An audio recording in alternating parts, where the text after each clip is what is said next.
Hello everyone, welcome back to टेटियोनिकन्स। मैं हूं खुशी, स्पेशल एजुकेटर, और आज हम करेंगे एचटेट के लिए सीडीपी, अपनी पीआरटी, टीजीटी और पीजीटी के लिए बात करेंगे। जैसा कि मैंने बोला था कि उसका पार्ट 2 है। हम पार्ट 1 में काफी चीजें कवर कर चुके हैं। पार्ट 2 में आज हम क्वेश्चन नंबर 10 से करेंगे। पीवाईक्यू के साथ साथ आप सबका जो है साथ ही साथ आपके कॉन्सेप्ट्स क्लियर होते चलते हैं। तो ये 2024 वाला पीवाईक्यू है। यहाँ पे कोलबर्ग जी ने बोला हुआ है कि इनमें से कौन सी जो स्टेज है वो प्री कन्वेंशनल मोरालिटी के अंदर नहीं आती है। तो सबसे पहले जो स्टेज 1 यहाँ पे दी हुई है वो तो ऑबिडेंस और पनिशमेंट के, तो वो तो आती है। छोटा बच्चा जो है वो मारपिटाई से ही मोरालिटी सीखता है या फिर रिवॉर्ड से सीखता है। तो ऑप्शन नंबर ए और बी तो दोनों ही लेवल 1 के अंदर आते हैं। फिर ऑप्शन नंबर सी और डी। तो सी में जो है बोला हुआ है कि बच्चा जो है इंडिविजुअल राइट्स के लिए लड़ रहा है। जो एडोलसेंट होते हैं, नया नया जवानी का जोश आता है, वो सब जो है उन्हें नहीं पता कि क्या चीज सही है क्या चीज गलत है। उन्हें पता है कि जो नियम दे दिए, अगर ये अधिकार है तो यही है।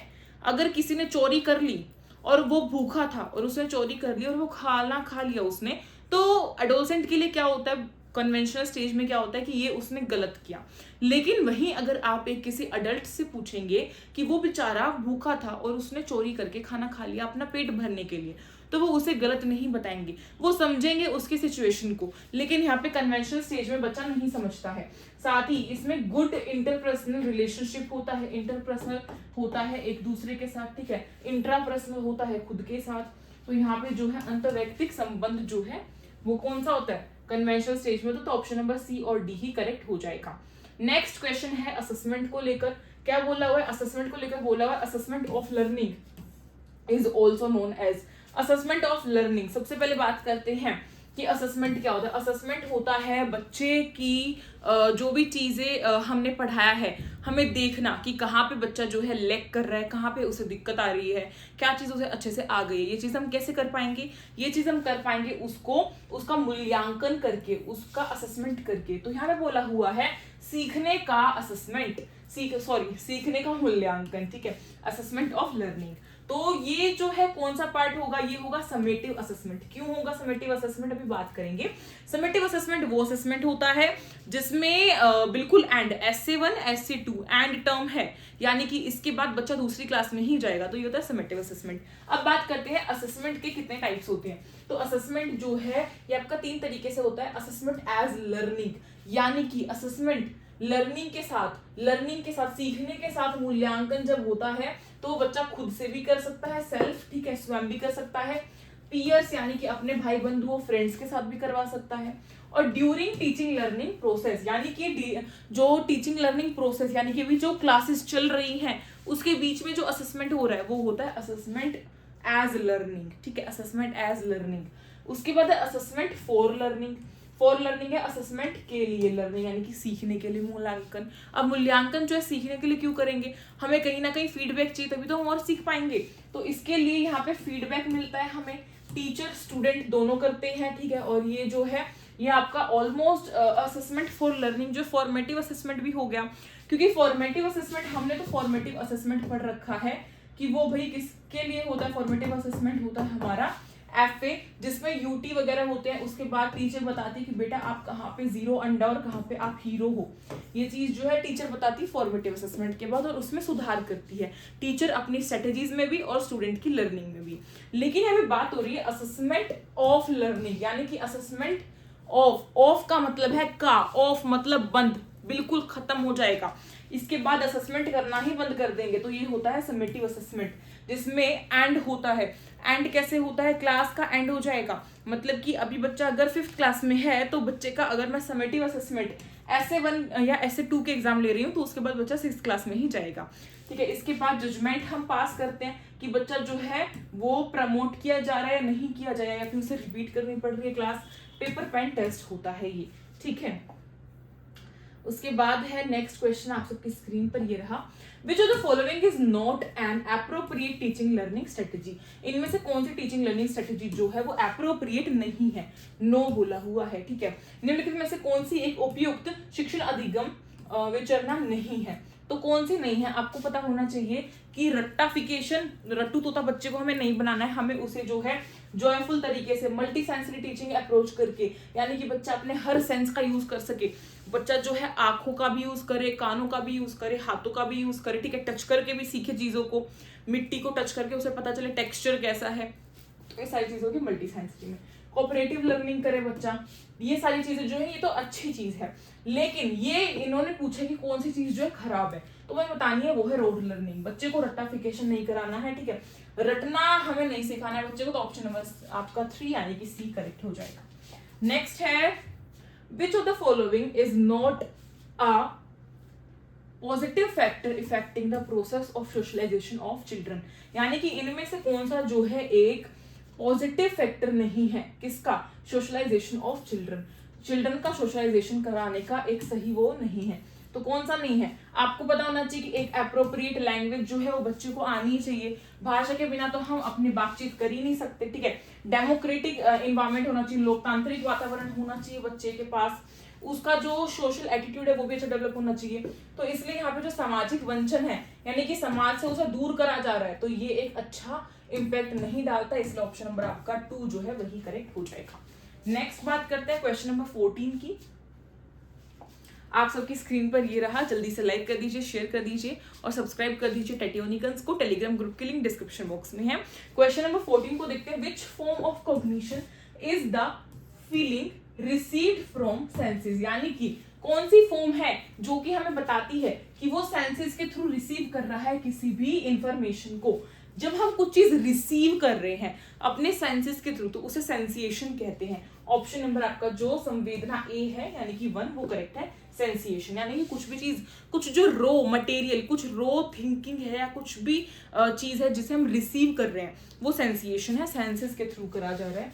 वही बात करें परसेप्शन की, तो परसेप्शन वो है कि मीनिंग टू दीज रो सेंसिएशंस, यानी कि जब हमें, पहले तो हमने खाली रिसीव किया है, लेकिन जब हमें पता चले कि उसका असल मीनिंग क्या है, उसके बाद हम उसके बारे में सोच पाए, तो वो है आप सबकी क्या, परसेप्शन। ऑप्शन नंबर 2 करेक्ट है, ठीक है।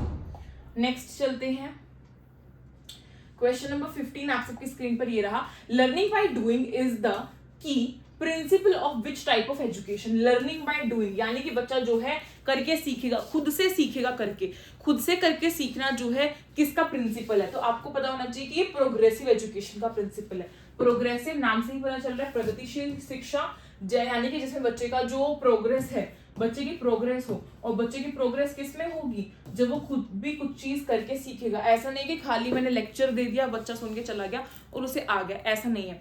बच्चे को खुद करके सीखना चाहिए। तभी हम साइंस में एक्सपेरिमेंट्स डलवाते हैं, तभी हम चाहते हैं कि अगर हम कुछ पार्क या गार्डन के बारे में पढ़ा रहे हैं, ट्री के बारे में पढ़ा रहे हैं, तो हम रियल उसे ट्री दिखा सके, जो कि स्कूल में अवेलेबल होता है।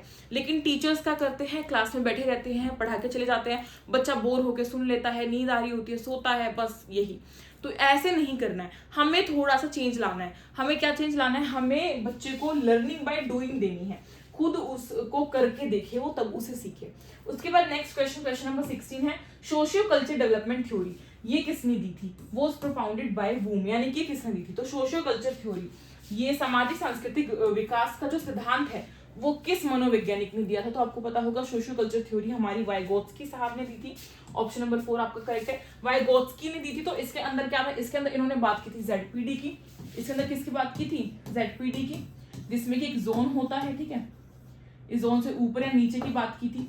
तो ये जोन ऑफ प्रोक्सिमल डेवलपमेंट की बात की थी, स्कैफोल्डिंग की बात की थी। स्कैफोल्डिंग वर्ड यूज किया जाता है और ये भी पूछा जाता है कि स्कैफोल्डिंग का मीनिंग क्या होता है। तो टेम्पररी हेल्प देना, परमानेंट नहीं, टेम्पररी सपोर्ट देना। कि मान लीजिए फॉर एग्जांपल दे रही हूँ कि जैसे आपने बचपन में साइकिल चलाना सीखा था, अगर आपके पापा या आपके भैया या आपकी दीदी या आपकी मम्मी आपके पीछे से कभी हटते ही ना, तो आप उसे खुद चला ही नहीं पाते।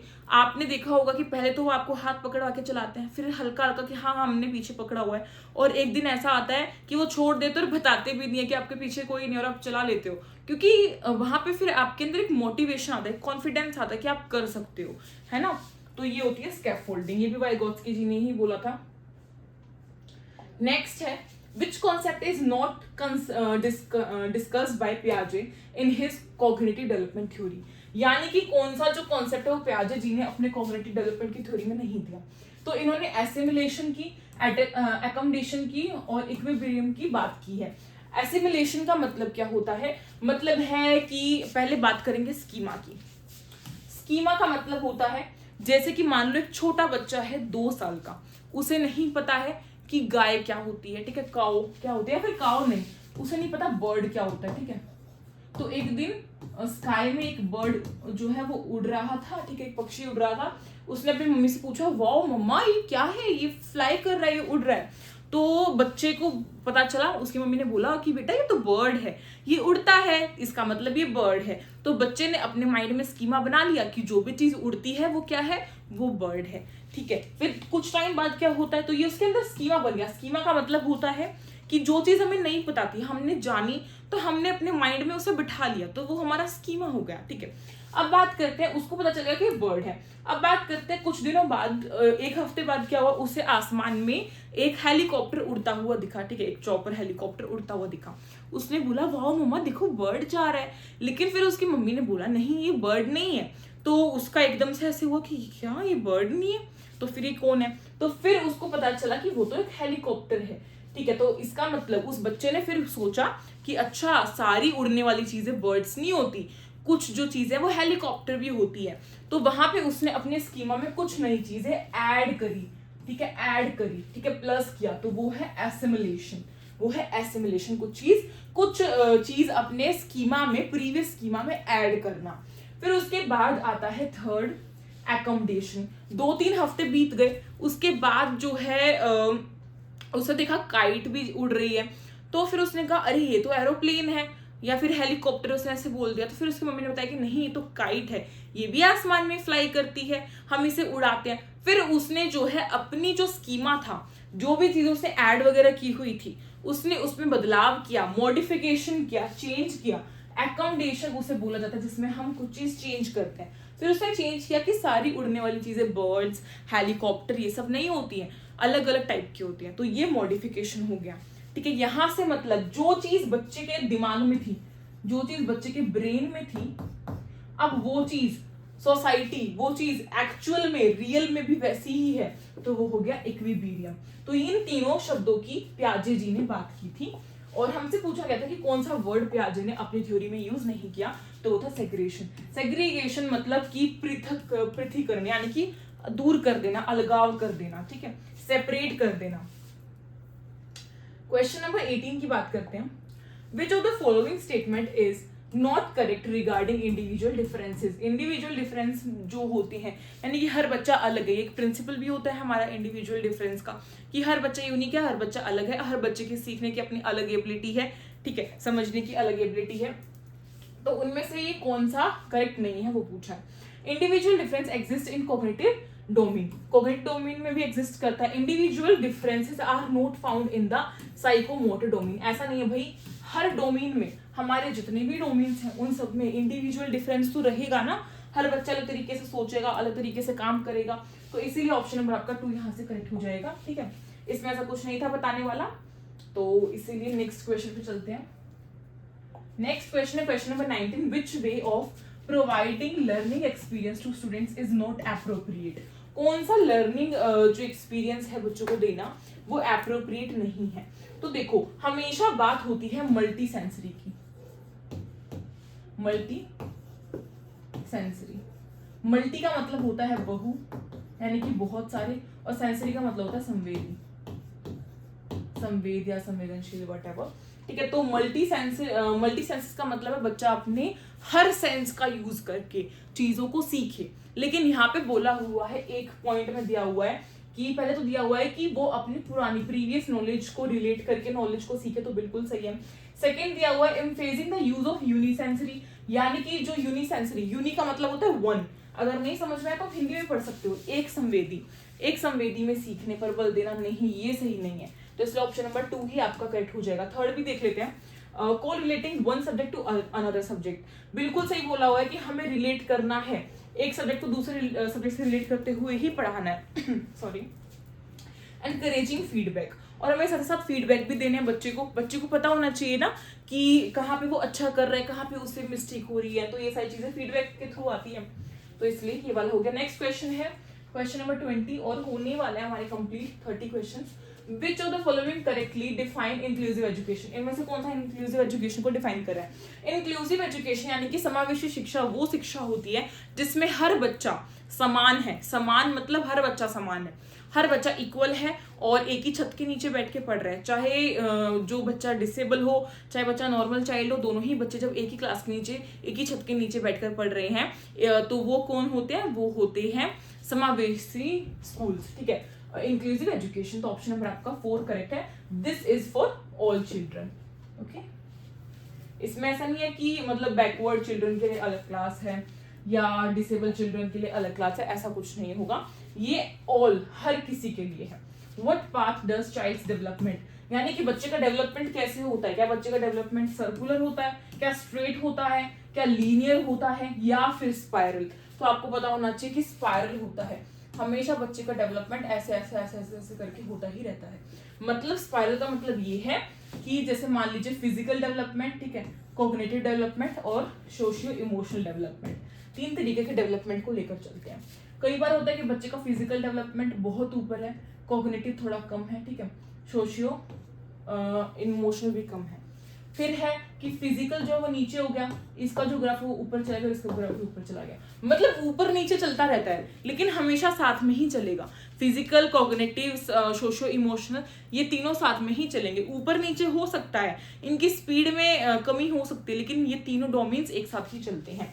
ये चीज आपको याद करनी है। नेक्स्ट है CCE से क्वेश्चन आया है, continuous and comprehensive evaluation which one does not comes under co-scholastic assessment. Co-scholastic यानी कि को-करिकुलर जो हमारी एक्टिविटीज होती है, जैसे कि डांस, ठीक है, सिंगिंग। को-करिकुलर एक्टिविटीज का मतलब होता है वो एक्टिविटीज जो एकेडमिक से थोड़ी डिफरेंट है, पेंटिंग, आर्ट एंड क्राफ्ट, ठीक है। तो इन्होंने पूछा है कि कौन सा असेसमेंट को-स्कॉलेस्टिक असेसमेंट का पार्ट नहीं है। को-स्कॉलेस्टिक असेसमेंट यानी कि सह शिक्षण आकलन के अंतर्गत नहीं आता है। तो गृह कार्य, बिल्कुल जो होम असाइनमेंट्स हम देते हैं बच्चों को, वो कोई भी स्कॉलेस्टिक क्या कर सकते हैं? असेसमेंट नहीं करते हैं। तो ऑप्शन नंबर आपका कौन सा? ऑप्शन नंबर आपका 1 करेक्ट हो गया। बाकी जो एस्थेटिक एक्टिविटीज है, एटीट्यूड है, वैल्यूज है, ये सब तो करते ही हैं। नेक्स्ट क्वेश्चन है, which psychologists believe that all types of emotions emerged from basic intentions। तो कौन से साइकोलॉजिस्ट ने ये बात कही थी कि किस मनोविज्ञान का मानना है कि सभी प्रकार के संवेग मूल प्रवृत्ति से उत्पन्न होते हैं? तो ये मानना है मैकडोगल का, ठीक है। तो ऑप्शन नंबर आपका 4 करेक्ट है। इसमें कुछ भी ऐसा बताने वाला नहीं है, आपको इसे याद करना है। नेक्स्ट है क्वेश्चन नंबर 24 और वो क्या कहता है? क्वेश्चन नंबर 24 कहता है, which of the following action should be encourage for gender wise free teaching learning process. यानी कि जेंडर वाइज का मतलब यहाँ पे क्या है, हिंदी में पढ़ते हैं, जो लैंगिक पक्षपातहीन शिक्षण अधिगम प्रक्रिया निम्नलिखित में से कौन से कार्य को प्रोत्साहित किया जाना चाहिए। यानी कि ऐसा शिक्षण हम करा रहे हैं जहाँ पे जेंडर को लेकर कोई भी पक्षपात नहीं हो रहा है। यानी कि अगर क्वाइट स्कूल है, गर्ल्स और बॉयज दोनों आ रहे हैं और टीचर जाके खाली गर्ल्स के लिए एग्जाम्पल देना शुरू कर दे, तो बॉयज को ऐसा लगेगा कि हमारे लिए तो क्लास हो ही नहीं रही है ना, पक्षपात हो रहा है। या फिर ऐसा कर दे कि बेटा ये डेस्क थोड़ा सा साइड करना, बॉयज आप अक्षय, निकुंज आप उठो और आप इसे साइड कर दो। तो गर्ल्स को लगेगा कि वो तो स्ट्रॉन्ग ही नहीं है, उनके अंदर तो पावर ही नहीं है। तो इसीलिए हमेशा क्लास में हमें कभी भी लिंग जो पक्षपात है या जेंडर वाइज है वो ऐसा नहीं करना है। हमें हमेशा जो न्यूट्रल एग्जाम्पल्स हैं वही देने हैं, जेंडर न्यूट्रल जो एग्जाम्पल्स हैं क्लास में वही देने हैं। तो ऑप्शन नंबर आपका 2 बिल्कुल करेक्ट हो जाएगा, ठीक है। हमें ऐसा कुछ स्टीरियोटाइप, रूढ़िवादिता नहीं फैलानी है, ठीक है, ऐसा कुछ नहीं करना है। हमेशा कोशिश करें कि लड़कियों और लड़कों दोनों के लिए आप जो है एक एग्जाम्पल दें। जैसे कि अगर मैं कोई एग्जाम्पल दे रही हूँ क्लास में, तो मैं कहूंगी कि गर्ल्स में ऐसे होता है, मैं कह सकती हूँ कि जैसे मैंने कोई एग्जाम्पल या कोई स्टोरी सुना रही हूँ मैं, और बच्चों को मेरे को कुछ मॉरल वैल्यूज देनी है, तो मैं ऐसा कर सकती हूँ कि मैं 2 फ्रेंड्स दिखा सकती हूँ, राम एंड सीता। इससे बच्चों को पता चलेगा कि सीता लड़की है और राम लड़का है, और पक्षपात नहीं हो रहा है कि राम और सीता जंगल के किनारे एक नदी है उसमें से पानी भर के लाते हैं। तो इससे ये नहीं सीखने को मिलेगा कि लड़के ही पानी भरेंगे या फिर लड़की ही पानी भरेंगी। इससे पता चलेगा कि दोनों ही जो है वो हेल्प कर सकते हैं एक दूसरे की, और दोनों ही वो सेम काम कर सकते हैं। Which of the following statement is not correct in context of child's emotion? इनमें से कौन सी स्टेटमेंट करेक्ट नहीं है चाइल्ड के इमोशन को लेकर। 25 है क्वेश्चन नंबर, और काफी जल्दी होने वाले। फटाफट से लाइक शेयर एंड कमेंट करो। कमेंट करके बताना कि आपको क्लास कैसी लगी, और क्या आप इस तरीके के और भी पीवाईक्यूज चाहते हो। हिंदी के भी पीवाईक्यूज कराए जाते हैं हमारे चैनल पे, तो उसके लिए भी सब्सक्राइब कर लीजिए जल्दी से। बात करते हैं कि कौन से इमोशन की बात की गई है, कि यहाँ पे कौन सा जो इमोशन है वो करेक्ट नहीं है उसके लिए स्टेटमेंट। तो इमोशंस आर इंडिविजुअलिस्ट नेचर, यानी कि इमोशंस जो है वो सबके लिए प्रकृति के उससे अलग अलग होते हैं, है ना।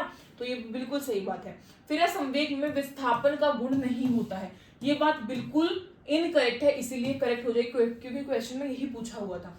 जो हमारे इमोशंस हैं क्या उसमें विस्थापन नहीं होता है, क्या वो बदलते नहीं हैं? बदलते हैं, तो इसीलिए ये वाला बिल्कुल सही है। Emotions are the product of stimulation, हाँ स्टिमुलेशन का ही प्रोडक्ट होता है इमोशन। कुछ चीज हुई, कोई घटना घटी, तभी तो हमें उसके लिए इमोशंस आएंगे, हम खुश होंगे, रोएंगे, हंसेंगे, तो वो सब उसके लिए ही है ना।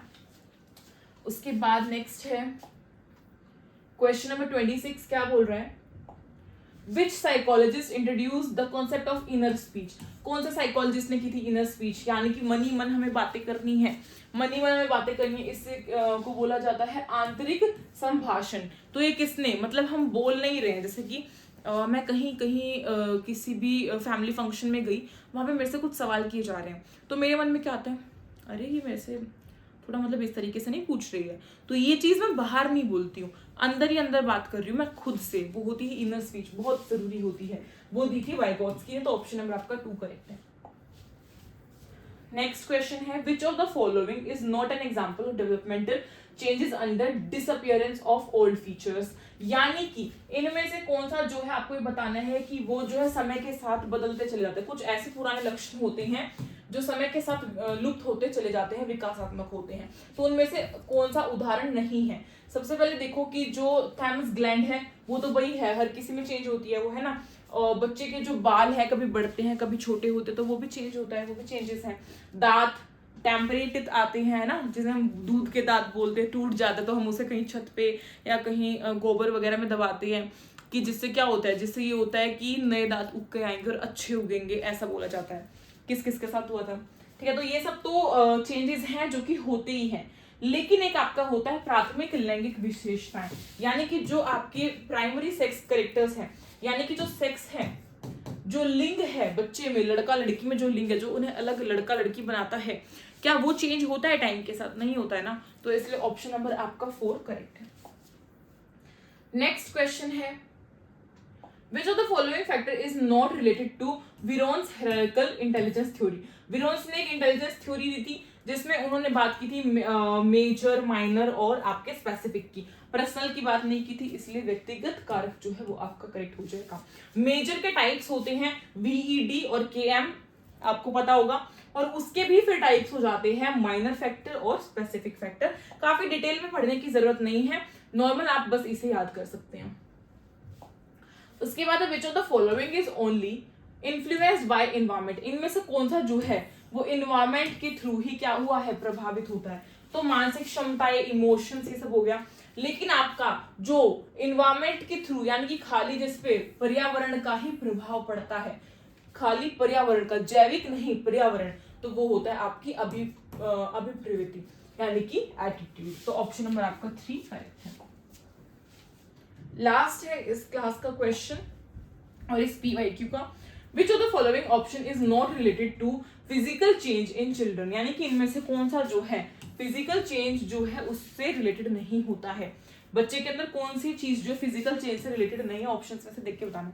हाइट हो गई, ठीक है, सर्कमफ्रेंस हो गई, सर्कमफ्रेंस मतलब वो जो सिर की गोलाई होती है, ठीक है, उसे भी हम मेजर कर सकते हैं। इंटरनल ऑर्गन्स हो गई, ये सब कुछ तो रिलेट कर रहा है फिजिकल चेंजेस से, लेकिन आप सबका जो परसेप्शन है वो जो है वो आपका फिजिकल चेंज में नहीं आता। तो ऑप्शन नंबर आपका 4 करेक्ट हो गया। होपफुली आपको आज की क्लास पसंद आई होगी। इससे पहले आपने इसका पार्ट 1 देख लिया होगा, अगर नहीं देखा तो उसे जाके देख लीजिए। PYQs की क्लासेस इसी तरीके से लेने के लिए फटाफट से लाइक कीजिए, सब्सक्राइब कीजिए, शेयर कीजिए। और हाँ, टेलीग्राम ग्रुप की लिंक डिस्क्रिप्शन बॉक्स में डाल दूंगी, जाके वहां ज्वाइन कर लीजिएगा। सीटेट की प्रिपरेशन भी कराई जाती है, एचटेट की प्रिपरेशन भी कराई जाती है। जल्दी से जल्दी कमेंट करके बताओ कि नेक्स्ट क्लास कब आनी चाहिए। Thank you so much for this video, stay tuned.